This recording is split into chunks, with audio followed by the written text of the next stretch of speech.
गुरुଙ୍କୁ न मणिब नर गुरु ही साक्षात ईश्वर। एही उक्तिटी गुरुଙ୍କ महानता प्रतिपादित करिथाए।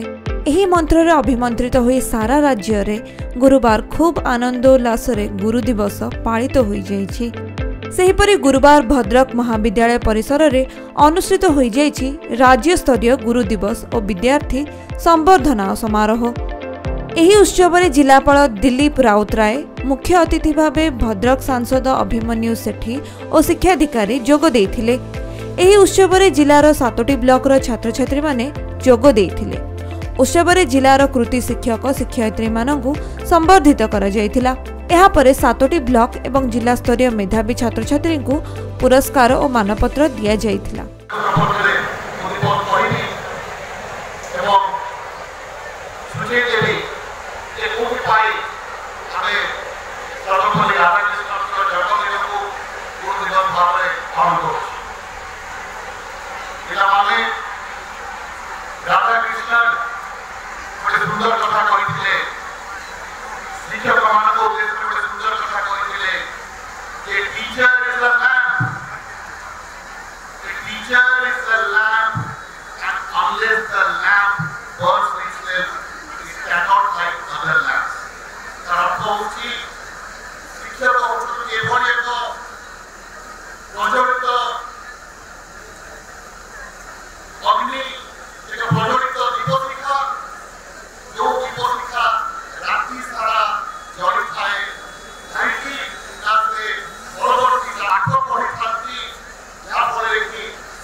छात्र छात्री जो माने उपस्थित अछंती ताकर भविष्य उज्जवल हो। जेपरि कि आमे समस्त जानि छथि 5 सेप्टेम्बर हमर देशर द्वितीय राष्ट्रपति सर्वपल्ली राधाकृष्णन को जन्मतिथि। सही अवसर रे सारा भारत वर्ष रे यहाँ को गुरु दिवस भाव में पालन करा जाए।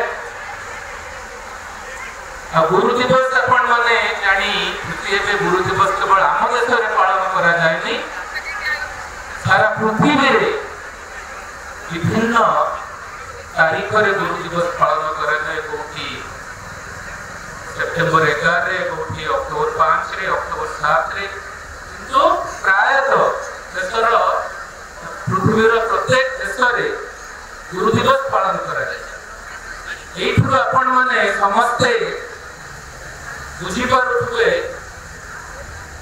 गुरु मानकर स्थान